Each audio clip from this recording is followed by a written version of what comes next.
South Africa has slumped to a 12-year low as far as the World Corruption Perception Index. Transparency International measures sentiment around the public sector corruption levels in about 180 countries annually. Let's talk about these latest figures now with Corruption Watch's Executive Director, Karam Singh. Karam, a very good evening to you. Welcome back to News at Prime.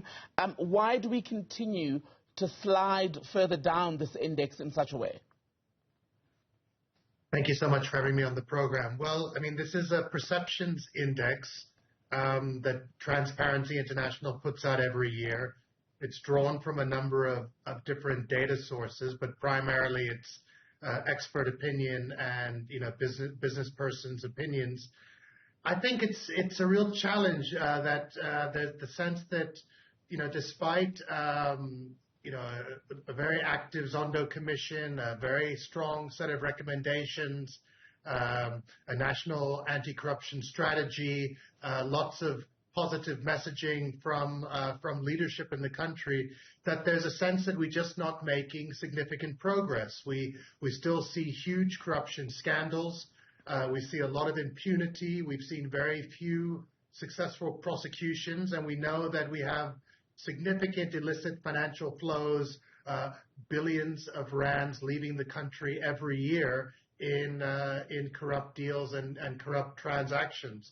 So, what's happening in South Africa is a mirror to what's happening globally, and we're just not in a moment where we can really make a good argument to say that we're making progress, let alone winning the war against corruption. Is it a case, though, Karam, of the introduced or proposed interventions not working, or, as is a chronic problem in this country, the plans are great, but no one is actually implementing them or checking their effect?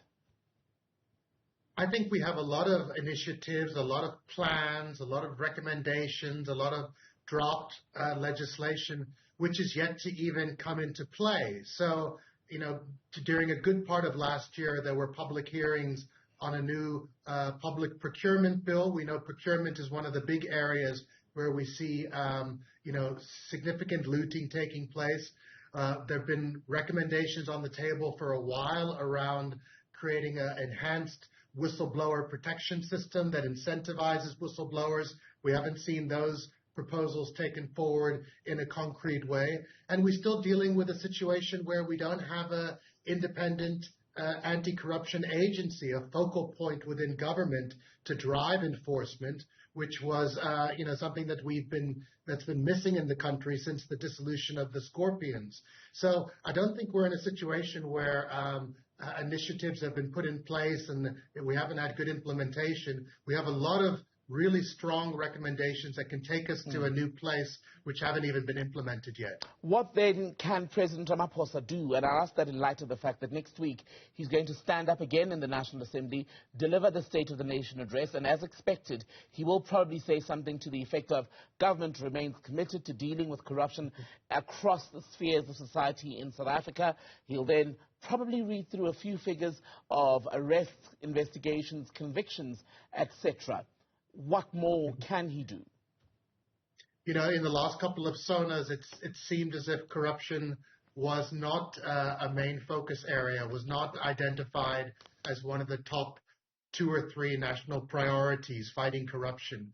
So I think we do need to see courageous leadership. We need to see a greater commitment, a greater communication around what's happening with the implementation of a Zondo Commission recommendations. To what extent does the president and does the governing party understand that corruption inhibits economic growth, that it hurts South Africa's democratic standing, that it hurts our inability to realize rights that are guaranteed in terms of the Constitution? I mean, I think with elections looming, corruption has to be a significant issue, and we want to see much stronger messaging and much stronger initiatives ensuring the independence of institutions and ensuring that institutions like the NPA are appropriately funded and capacitated so that they can successfully prosecute these state capture cases.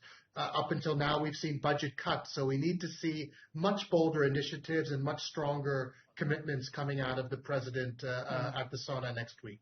How helpful, though, is an index such as the one we're quoting tonight? Because important in the description of what it is. It's measured based on the perceptions of individuals. To what extent does perception accurately mirror the reality of corruption in a society such as South Africa?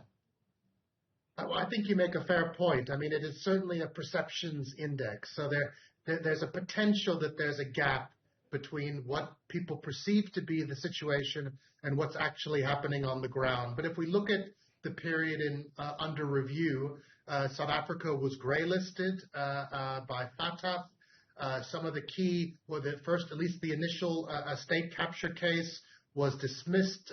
We haven't seen successful prosecutions. So I think that there is a material basis out there that supports the perceptions that people have. But I think we must be clear that this isn't some kind of hard, objective kind of metrics, but it does reflect sentiment and thinking out there, particularly in terms of the thinking of markets. And I want to talk to you about the effectiveness of civil society. Has been discussed at length. Civil society has also taken up a lot of the legal battles as far as accountability in the public sector. How effective have the politicians been? Because even in one of the pieces that I was looking at today, when the issue of corruption is mentioned, often the political party reaction is to throw out the names of individuals, whatever the accusation of the moment may be. But are they doing enough as the people who sit in the houses of power, i.e. the National Assembly, on these committees to make sure that change in a real way be beyond the politicking happens?